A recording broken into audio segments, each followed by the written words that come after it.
মানবদেহে পুষ্টির চাহিদা পূরণ ও জিঙ্ক ধানের চাষ সম্প্রসারণের লক্ষ্যে ঠাকুরগাঁয়ের হরিপুর উপজেলায় প্রান্তিক 220 জন কৃষককে প্রশিক্ষণ প্রদান এবং বিনামূল্যে জিঙ্ক ও আয়রন সমৃদ্ধ ব্রি 100 জাতের ধানের বীজ প্রদান করা হয়েছে।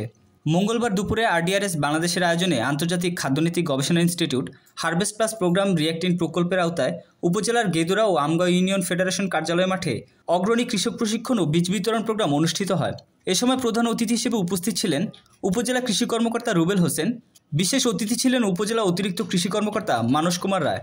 এছাড়া উপস্থিত ছিলেন আন্তর্জাতিক খাদ্যনীতি গবেষণা ইনস্টিটিউট হারভেস্ট প্লাস প্রোগ্রামের রিঅ্যাক্টিন প্রকল্প বাস্তবায়নকারী প্রতিষ্ঠান RDRS বাংলাদেশ ঠাকুরগাঁও কৃষি টেকনিক্যাল কর্মকর্তা কৃষিবিদ Mohammad Mamunur Rashid Mamun, community development supervisor Shafiul Islam সহ স্থানীয় কৃষক কৃষানীরা।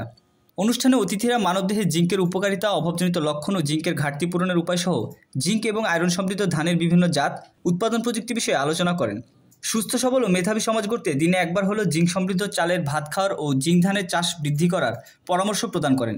আর এসব জাতের ধান মানুষের হাতের নাগালে পৌঁছাতে ও সাধারণ মানুষের মাঝে সচেতনতা বৃদ্ধিতে কাজ করার এবং পরবর্তীতে প্রত্যেক কৃষককে তাদের উৎপাদিত 4 কেজি করে ধানের বীজ 3 জন কৃষককে প্রদান করার নির্দেশ দেন তারা। পরে কৃষক কৃষানীদের 4 কেজি করে জিঙ্ক ধানের বীজ প্রদান করা হয়। কিন্তু গুরুত্বপূর্ণ অনেক বেশি। আমি না দিলে দেখা যেত মাতৃ মৃত্যুর হার অটোমেটিক তার চাহিদাটা পূরণ হবে।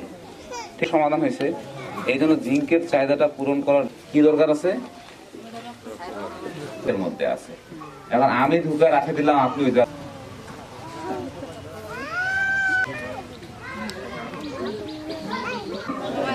কথা দিলাম কিন্তু আবার ওয়াজ না ওরা ভাগ করে নেবে। ওরা ভাইদের দুজন আলাদা হইতে আলাদা এটা নেন এই সাইমার ভাই লে যান।